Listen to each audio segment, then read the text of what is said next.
എന്തൊക്കെ വിശേഷം? എല്ലാവർക്കും സുഖമാണോ? അപ്പോൾ കർക്കിടക മാസമാണല്ലേ, നല്ല മഴയാണ്. ചില സ്ഥലങ്ങളിലൊക്കെ നല്ല മഴ ഉണ്ട്, ചില സ്ഥലങ്ങളിൽ മഴ കുറവാണ്. അങ്ങനെയൊക്കെയാണ് ഇപ്പോൾ കാര്യങ്ങൾ പോണത്. അപ്പോൾ കർക്കിടക മാസത്തിൽ നമ്മൾ കഴിക്കേണ്ട കുറച്ച് ഭക്ഷണ സാധനങ്ങളുണ്ട്. അത് നമ്മൾ എന്തായാലും നിർബന്ധമായിട്ടും കഴിച്ചേ പറ്റൂ. പണ്ടുള്ള കാലങ്ങളിലൊക്കെ കർക്കിടകത്തിൽ കുളി, എണ്ണ തേച്ചുകുളിയൊക്കെ ഉണ്ടായിരുന്നു, താളി തേച്ചുകുളിയൊക്കെ ഉണ്ടായിരുന്നു. ഇപ്പം അങ്ങനത്തെ കാര്യങ്ങളൊന്നുമില്ല. പക്ഷെ ഭക്ഷണം കഴിക്കണമെന്ന് പറഞ്ഞാൽ എന്തായാലും നമ്മൾ നിർബന്ധമായിട്ടും ഇങ്ങനെയുള്ള ഭക്ഷണങ്ങൾ കഴിക്കണം കേട്ടോ. അപ്പോൾ നിങ്ങൾക്ക് എല്ലാവർക്കും ഉപയോഗപ്പെടുന്ന ഒരു വീഡിയോ കൊണ്ടാണ് ഞാൻ വന്നത്. ഇത് 1 വയസ്സ് കഴിഞ്ഞ കുട്ടികൾക്ക് മുതൽ എത്ര പ്രായമായ ആൾക്കാർക്ക് വരെ കഴിക്കാൻ പറ്റുന്ന ഭക്ഷണമാണത്, ഈ കർക്കിടക മാസത്തിൽ കഴിക്കേണ്ട ഭക്ഷണം. അപ്പോൾ ഞാൻ ഇന്ന് വന്നിട്ടുള്ളത് കർക്കിടക മാസത്തിൽ തേങ്ങാച്ചോറിൻ്റെ ഒരു വീഡിയോയുമായിട്ടാണ് കേട്ടോ. അപ്പോൾ കർക്കിടക മാസത്തിൽ തേങ്ങാച്ചോറ് വെക്കുമ്പോൾ അതിൽ കുറച്ച് ഉള്ളിയും കുറച്ച് ഉലുവയൊക്കെ കൂടുതലിടണം. കാരണം കർക്കിടക മാസത്തിൽ നമ്മൾ ഈ കഴിക്കുന്ന ഈ ഒരു ഭക്ഷണത്തിൻ്റെ ഇതെല്ലാം നമ്മളെ ശരീരത്തിലേക്ക് അങ്ങോട്ട് ചെല്ലണം. അതിന് വേണ്ടിയിട്ടാണ് നമ്മൾ ചെറിയുള്ളിയും അതുപോലെ ഉലുവയൊക്കെ ആ ചോറിൽ കൂടുതലായിട്ട് ഇടുന്നു കേട്ടോ. അപ്പോൾ അതിന് ചോറ് വെക്കുമ്പോൾ നമ്മൾ വെളുത്ത അരി വാങ്ങിക്കരുത്, നമ്മളെ ചുമന്ന അരി തന്നെ വാങ്ങണം കേട്ടോ. മട്ടരി പറഞ്ഞാൽ ഈ ചുമന്ന അരി തന്നെ വാങ്ങണം. ഇതാണ് തേങ്ങാച്ചോറിന് ഏറ്റവും ടേസ്റ്റ് ഈ ഒരു അരിയാണ്. ഇതിന് കുറച്ച് വില കൂടുതലാണ്, പിന്നെ ടേസ്റ്റും ഉണ്ടാവും. അപ്പോൾ ഇതിന്മ കണ്ടില്ലേ ഒരു കളറ് തവിട്, ഇങ്ങനെ തവിടുള്ള അരി വേണം, നമ്മൾ മട്ടരി വേണം തേങ്ങാച്ചോറിന് ഉപയോഗിക്കാൻ കേട്ടോ. പ്രത്യേകിച്ചും നമ്മൾ കർക്കിടക മാസത്തിൽ തേങ്ങാച്ചോറിന് ഈ അരി തന്നെ നിർബന്ധമായിട്ട് വാങ്ങുക. കർക്കിടക മാസത്തിൽ 1, 2, 3 പ്രാവശ്യമെങ്കിലും ഇങ്ങനെ തേങ്ങാച്ചോറ് വെച്ച് കഴിക്കണം കേട്ടോ. പിന്നെ കറി ഇതിക്ക് ശരിക്കും കറി വേണ്ടത് മരുന്ന് കോഴിയാണ് വേണ്ടത്. മരുന്ന് കോഴി, അതായത് ചീരക്കോഴി, മരുന്ന് കോഴി, നാടൻ കോഴി, നാടൻ കുട്ടികളെ വാങ്ങിയിട്ട് അറുത്ത് അത് മരുന്നാക്കിയിട്ട് ഉണ്ടാക്കിയിട്ട് ഇങ്ങനെ കഴിക്കണം. അപ്പോഴാണ് നമുക്ക് ഈ വീട്ടിൽ നിന്ന് പണിക്ക് പോണ ആണുങ്ങളുണ്ടാവും, മരം ഏറ്റാൻ, അതുപോലെ കൂലിപ്പണിക്ക്, സെൻട്രിങ്ങിൻ്റെ പണിക്ക്, അങ്ങനത്തെ ആൾക്കാർക്ക് നല്ല എല്ലിനൊക്കെ ബലം വരാനും ആരോഗ്യം ഉണ്ടാകാനൊക്കെ ഇങ്ങനെയുള്ള ഭക്ഷണം കഴിക്കുന്നത് നല്ലതാണ്. എല്ലാവർക്കും നല്ലതാണ് കേട്ടോ. വീട്ടമ്മമാർക്കും നല്ലതാണ്, പ്രായമായ ആൾക്കാർക്കൊക്കെ നല്ലതാണ് കേട്ടോ.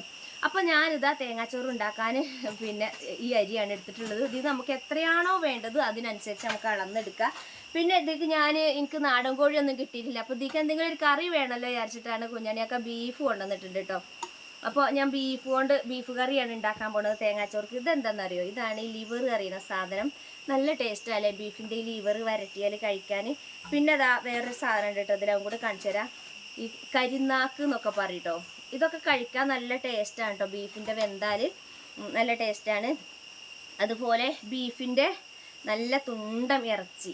അപ്പോൾ ഇത് തേങ്ങാച്ചോറും ഇറച്ചി നാളത്തെ സ്പെഷ്യൽ എന്ന് പറയുന്നത് ആണ്. പിന്നെ അതാക്കണത് നമ്മളെ പോത്തിൻ്റെ കാല്, എല്ല്, അത് മുറിച്ച് കഷ്ണാക്കിയതാണ്. ഇതൊക്കെ നല്ലതാണ് കേട്ടോ. പോത്തിൻ്റെ കാല് കഴിക്കുന്നത് അതും കൂടെ ഇതിലിട്ടിട്ടാണ് ഞാൻ നമ്മുടെ തേങ്ങാച്ചോർക്ക് കറി ഉണ്ടാക്കാൻ പോണത് കേട്ടോ. അപ്പോൾ എങ്ങനെയാണ് ഇത് ഉണ്ടാക്കുന്നത് എന്താണെന്നൊക്കെ ഉള്ളൊരു വീഡിയോയുമായിട്ടാണ് ഞാൻ വന്നിട്ടുള്ളത്. അപ്പോൾ എല്ലാവരും ഇങ്ങോട്ട് വരി വീഡിയോ കാണാൻ. എന്നിട്ട് ഇതുപോലെ എല്ലാവരും വെച്ചിട്ട് ഈ കർക്കിടക മാസത്തിൽ 1 പ്രാവശ്യമെങ്കിലും ഇതുപോലുള്ള ചോറും കൂട്ടാനൊക്കെ നിങ്ങൾ ഉണ്ടാക്കണം കേട്ടോ. എന്നിട്ട് പിന്നെ വെച്ചൊന്ന് കഴിച്ചു നോക്കി നിങ്ങളെ ശരീരത്തിൽ ഉണ്ടാകുന്ന മാറ്റങ്ങൾ നിങ്ങൾക്ക് തന്നെ അറിയാൻ പറ്റും. എല്ലാവരും അറിയാം. നമുക്ക് വീഡിയോയിലേക്ക് പോകാം. ഞാൻ പോത്തിൻ്റെ എല്ലുണ്ടല്ലോ, എല്ല് ആദ്യം കുക്കറിലൊന്ന് വേവിക്കുകയാണ് കേട്ടോ. അപ്പോൾ അതിന് ഞാൻ കുരുമുളക് പൊടിയും മഞ്ഞൾപ്പൊടിയും പെരിഞ്ചീരകം പൊടിയും ഉപ്പും ഇട്ടിട്ട് ഈ പോത്തിൻ്റെ കാല്, എല്ല് എന്ന് പറയുന്ന സാധനം ആദ്യം ഒന്ന് കുക്കറിൽ വേവിക്കുകയാണ്. ഇറച്ചി ഞാൻ വേവിക്കണത് കാണിച്ചു തരാം. എന്നിട്ട് രണ്ടും ഒന്നിൽ മിക്സ് ആക്കിയിട്ടാണ് നമ്മൾ കഴിക്കുക കേട്ടോ. അപ്പോൾ ഞാൻ ആദ്യം ബീഫ് കറിയാണ് ഉണ്ടാക്കുന്നത് കേട്ടോ. വീഡിയോ ചുരുക്കി എടുക്കുക, പെട്ടെന്ന് കാണിച്ചു തരാം കേട്ടോ. ചട്ടി അടുപ്പത്ത് വെച്ചിരിക്കണ്. അപ്പോൾ നമ്മൾ എണ്ണ ചൂടായി കഴിഞ്ഞിട്ട് കുറച്ച് അധികം ഉലുവ ഇട്ട് കൊടുക്കണം കേട്ടോ. അപ്പോൾ കർക്കിടക മാസമാണ്, കാര്യമായിട്ട് ഈ ഉലുവയും ഉള്ളിയൊക്കെ വയറ്റിലാകാനാണ് കേട്ടോ. അപ്പോൾ ഉലുവ പൊട്ടുന്നുണ്ട്. അപ്പോൾ കുറച്ച് ചെറിയുള്ളി നമുക്ക് ഇതിൽ ഇട്ട് കൊടുക്കട്ടോ. അത് നുറുക്കൊന്നും വേണ്ട, ചാറിനൊരു കുറുകൽ കിട്ടാൻ വേണ്ടിയിട്ടാണ്, ടേസ്റ്റും കിട്ടും കേട്ടോ. ശരിക്കും കഴുകി വാരിയിട്ടൊക്കെ വേണം ഇടാൻ. പൊട്ടിത്തെറിക്കും കേട്ടോ. കണ്ണുക്കും മൂക്കൊക്കെ ആകണോ നോക്കിക്കൊണ്ടിയേ. പിന്നെ ഡിസ്നി വ്ളോഗ് വീഡിയോ ചെയ്യുന്നുണ്ട് ചെയ്ത് കണ്ണ് പോയി കാല് പോയി എന്നൊന്നും പറയരുതേ. ചെറിയുള്ളി കണ്ടോ നല്ലോണം വാടി, നല്ലോണം ഒരു പോങ്ങ കരിയേപ്പിൻ്റെ ഇല നമുക്ക് ഈ ബീഫ് കറി ഉണ്ടാക്കാൻ ഇട്ട് കൊടുക്കട്ടോ. അത് നല്ലോണം ഇതിൽ വെന്തതിൻ്റെ എല്ലാ ഗുണങ്ങളും, കറിവേപ്പിൻ്റെ ഇല നല്ല ഗുണമുള്ള സാധനമാണ്. ഈ എണ്ണയ്ക്ക് നല്ലോണം വെന്തിന് വരട്ടെ. ഇതിലേക്ക് നമുക്ക് കുറച്ച് സവാളയും കൂടെ ഇട്ട് കൊടുക്കാം കേട്ടോ. കാരണം സവാള നല്ലോണം ചാറിന് നമ്മൾ ഈ തേങ്ങാച്ചോർക്ക് നല്ല കറി വേണ്ടേ, നല്ല ഗ്രേവി വേണ്ട. അപ്പോൾ സവാള നല്ലോണം മൂപ്പിച്ചെടുക്കണം. ഒരു വാടിയാലൊന്നും പോരാ, നല്ലോണം മൂത്ത് വരട്ടെ. കറികൾ പെട്ടെന്ന് വഴന്ന് കിട്ടാൻ കുറച്ച് ഉപ്പണ്ട് ഇട്ടാൽ മതി കേട്ടോ. ഉപ്പണ്ട് ഇട്ടാൽ മതി. എന്നിട്ട് നല്ലോണം അങ്ങോട്ട് വഴറ്റി കൊടുക്കണം. ഇനി നമുക്ക് വേഗം കുറച്ച് വെളുത്തുള്ളിയും ഇഞ്ചിയും പച്ചമുളകും ഒന്ന് ചതച്ച് കൊണ്ടിട്ട് കേട്ടോ. അപ്പത്തിന് ഇതൊന്ന് വഴന്ന് കിട്ടട്ടെ. ഇനി ഇതിലേക്ക് ഞാൻ തക്കാളിയും ഇഞ്ചിയും വെളുത്തുള്ളിയും പച്ചമുളകും ചതച്ചത് ഇട്ട് കൊടുക്കണം കേട്ടോ നമ്മുടെ ഉള്ളിലേക്ക്. അപ്പോൾ അത് നല്ലോണം ഒന്ന് വഴന്ന് വരട്ടെ. കാരണം നമ്മൾക്ക് ചാറ് ഒഴിച്ച് നല്ലോണം ചോറ് വാരി തിന്നണമെങ്കിൽ, വാരി കഴിക്കണമെങ്കിൽ ചാറ് വേണ്ടേ, അപ്പോൾ ഗ്രേവി വേണ്ടേ. അപ്പോൾ ഗ്രേവിക്ക് മടിച്ച് 2-3 തക്കാളിയും നല്ലോണം ഒരു പോങ്ങ വെളുത്തുള്ളി ഇഞ്ചി പച്ചമുളകും ചതച്ചത് ഇതിലിട്ട് കൊടുത്തു കേട്ടോ. ഇതും കൂടി ഒന്ന് വാടി വരട്ടെ. എന്നിട്ട് നമുക്ക് ഇതിലേക്ക് മസാലപ്പൊടി ഇട്ട് കൊടുക്കാം. ഇപ്പം ദാ ഞാൻ അതൊന്ന് വാടി ഇങ്ങനെ തക്കാളിയൊക്കെ അതിൽ വെന്ത് കിട്ടും കേട്ടോ. അപ്പോൾ അതെല്ലാ പൊടികളും മഞ്ഞൾപ്പൊടി, മല്ലിപ്പൊടി, മുളക് പൊടി, കുരുമുളക് പൊടി, അതുപോലെ തന്നെ പെരുംജീരകം പൊടി നല്ലോണം അങ്ങോട്ട് ഇളക്കി ഒന്നങ്ങോട്ട് മിക്സാക്കി കൊടുക്കട്ടെ കേട്ടോ. അപ്പോൾ ദാ മസാലയൊക്കെ മൂത്തിട്ടുണ്ട്. ഇനി ഇതിലേക്ക് നമുക്ക് ആ 1 കിലോ ബീഫ് അത് ഇട്ട് കൊടുക്കാം. നന്നായിട്ട് ഇളക്കി കൊടുക്കണം. പിന്നെ നമ്മളെ എല്ലുണ്ടല്ലോ, എല്ല് എന്ന് പറയണ പോത്തിൻ്റെ കാല്, ഒരു കാലും ഉണ്ട് അതിൽ വെട്ടിമുറിച്ച് ചെറുതാക്കിയത്, എല്ലും ഉണ്ട്. അത് ഞാൻ കുക്കറിൽ വേവിക്കാൻ വെച്ചിക്കണ്. അതും കൂടെ നമുക്ക് ഇതിലേക്ക് ഇട്ട് കൊടുക്കണം. അപ്പോൾ ആദ്യം ഇതൊന്നൊന്നിട്ട് വേകട്ടെ. എന്നിട്ട് ആ വെന്തത് നമുക്ക് ഇതിലേക്കാണ്ട് ഇട്ട് കൊടുക്കാം കേട്ടോ. അപ്പോൾ അതാ ഇറച്ചിയിൽ പാകത്തിന് ചാറുണ്ട്. ഇനി ഇതൊന്ന് വെന്ത് കിട്ടട്ടെ. ഇളയ ഇറച്ചി ആയതുകൊണ്ട് തന്നെ പെട്ടെന്ന് വെന്ത് കിട്ടും കേട്ടോ. അപ്പോൾ കൂടുതൽ വെള്ളം നമ്മളിതിലിടണ്ട. ഇപ്പോൾ കണ്ട നമ്മളിട്ട ചെറിയുള്ളിയൊക്കെ കണ്ട അതിൽ കിടക്കണ്. ഈ ചെറിയുള്ളിയൊക്കെ ഇറച്ചി പോകുമ്പോഴത്തേനും ഉള്ളിയും വെന്ത് കിട്ടും കേട്ടോ. ഇങ്ങനെ ഇടുന്ന ഉള്ളിക്ക് കറിക്ക് നല്ല ടേസ്റ്റ് ഉണ്ടാവും. അപ്പോൾ അതാ നമ്മുടെ ഇറച്ചി ഒന്ന് വെന്ത് കിട്ടട്ടെ കേട്ടോ. ചാറ് വെള്ളമൊക്കെ ഒഴിച്ച് നമ്മൾ സെറ്റാക്കിയിട്ടുണ്ട്. ഇതൊന്ന് വെന്ത് കിട്ടണം.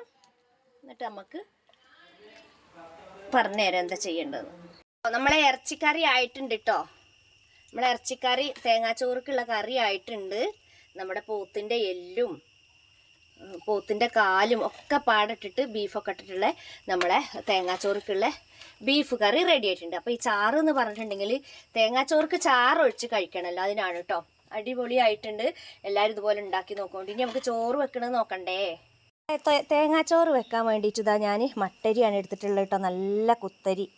അപ്പോൾ എന്താ ഇത് അടിപൊളി ടേസ്റ്റ് ആവും കേട്ടോ. അപ്പോൾ നമുക്ക് ഉള്ളി നല്ലോണം തന്നെ വേണം കേട്ടോ തേങ്ങാച്ചോർക്ക്. ഞാനൊരു 3 നാഴി അരിയാണ് എടുത്തിരിക്കുന്നത്. 3 നാഴി അരിയാണ് എടുത്തിട്ടുള്ളത്. അപ്പോൾ അതായിക്ക് ചെറിയുള്ളി നല്ലോണം എടുത്തിട്ടുണ്ട്. അതൊന്ന് മുറിച്ച് കൊടുക്കണം കേട്ടോ, നുറുക്കി കൊടുക്കണം. പിന്നെ അതാ ഉലുവ എടുത്തിട്ടുണ്ട്, 2 ടീസ്പൂൺ ഉലുവ എടുത്തിട്ടുണ്ട്. ഉലുവയും ചെറിയുള്ളിയാണ് ഈ തേങ്ങാച്ചോറിൻ്റെ ടേസ്റ്റ്. പിന്നെ നമ്മളതാ ഈ മട്ടരീൻ്റെ തേങ്ങാച്ചോറ് നല്ല ടേസ്റ്റ് ആവും കേട്ടോ. അപ്പോൾ നമ്മൾ ആ ബീഫ് ചാറുണ്ടല്ലോ, ആ ചാറ് ഇതിലേക്ക് ഒഴിച്ച് കഴിക്കാൻ ടേസ്റ്റ് ആവും. പിന്നെ അതാ ഒരു കുഞ്ഞു നാളികേരം എടുത്തിട്ടുണ്ട് കേട്ടോ. അപ്പോൾ അതാ ഞാൻ ഈ അരി വേവിക്കുക എങ്ങനെയാണെന്ന് വെച്ചിട്ടുണ്ടെങ്കിൽ, ഇത്രയും അരി ഉണ്ടല്ലോ, ഈ അരി ഇതിൻ്റെ 3 ഇരട്ടി വെള്ളം, ഈ അരി അളക്കും ഞാനൊരു പാത്രത്തിൽ. എന്നിട്ട് 3 ഇരട്ടി വെള്ളം ഒഴിച്ചിട്ടാണ് ഇത് വേവിക്കുക. അപ്പോൾ വേവ് പാകാവും, അതുപോലെ വെള്ളവും പാകമായി വരും. അപ്പോൾ ഞാൻ അത് ചോറ് വെക്കട്ടെ കേട്ടോ. ഞാൻ ഇങ്ങനെ വെച്ചാൽ മതി. ഈ അരിൻ്റെ 3 ഇരട്ടി വെള്ളം, ഈ ഒരു അരി പാത്രത്തിൽ അളന്നിട്ട് ആ പാത്രത്തിൻ്റെ 3 പാത്രം വെള്ളം അടുപ്പത്തിട്ടിട്ട് തിളക്കുക. എന്നിട്ട് അതിലേക്ക് നമ്മൾ ഈ ഉള്ളിയും ഉലുവയൊക്കെ ഉള്ളി നുറുക്കിയിടുക, നാളികേരം ഇടുക, ഉലുവ ഇടുക, പാകത്തിന് ഉപ്പിടുക കേട്ടോ. അപ്പോൾ ഇതാ നമ്മളെ തേങ്ങാച്ചോറ് ഇറച്ചിക്കറി അയക്കണ്. അപ്പോൾ ഇതാ ഇപ്പോഴത്തെ ഈ ഒരു മഴക്കാലത്ത് നമ്മൾ ഈ കർക്കിടക മാസത്തിൽ ചോറ് വെക്കുമ്പോഴും ഇറച്ചി വെക്കുമ്പോഴൊക്കെ ഉലുവ കുറച്ച് അധികം ഇടുന്നത് നല്ലതാണ്. നമ്മളെ ശരീരത്തിന് ആരോഗ്യം ഉണ്ടാകാനും പ്രതിരോധ ശക്തി ഉണ്ടാകാനും വയസ്സായവർക്കും കുട്ടികൾക്കും ഒക്കെ നല്ലതാണ് ഉലുവ നല്ലൊരു സാധനമാണ് കേട്ടോ. അപ്പോൾ ഉലുവ എത്ര കഴിക്കുന്നുണ്ടോ അത്രയും നമ്മുടെ ആരോഗ്യത്തിന് നല്ലതാണ് ഈ ഒരു സമയത്ത്. അല്ലെങ്കിൽ ഉലുവ നല്ല തന്നെയാണ്. അപ്പോൾ ഇതാ നല്ല ബീഫ് കറിയും ഉലുവാച്ചോറ് തേങ്ങാച്ചോറും എന്നൊക്കെ പറയുന്ന സംഭവങ്ങളും റെഡി ആയിക്കണ്. അപ്പോൾ ഇന്നത്തെ സ്പെഷ്യൽ എന്ന് പറയുന്നത് ഇതാണ്. അപ്പോൾ ഞാൻ തൈര് ഉണ്ടാക്കിയിട്ടുണ്ട് അതിക്ക്. ഈ ഒരു ചോറുക്ക് തൈര് നല്ല കട്ട തൈര്, പുളി കുറഞ്ഞ തൈര്, കട്ടത്തൈര്, ഉള്ളിയൊക്കെ ഇട്ടിട്ട് ഉണ്ടാക്കണം. അതും ടേസ്റ്റ് തന്നെയാണ് കേട്ടോ. അപ്പോൾ നിങ്ങളുടെ അഭിപ്രായങ്ങളും നിർദ്ദേശങ്ങളൊക്കെ കമൻറ്റ് ബോക്സിലൂടെ നിങ്ങൾ അറിയിക്കണം. കമൻറ്റിലൂടെ അറിയിക്കണം. വീഡിയോ ഇഷ്ടമായിട്ടുണ്ടെങ്കിൽ ലൈക്ക് ചെയ്യണം. അപ്പോൾ ഇന്നത്തെ വീഡിയോ എല്ലാവർക്കും ടാറ്റ.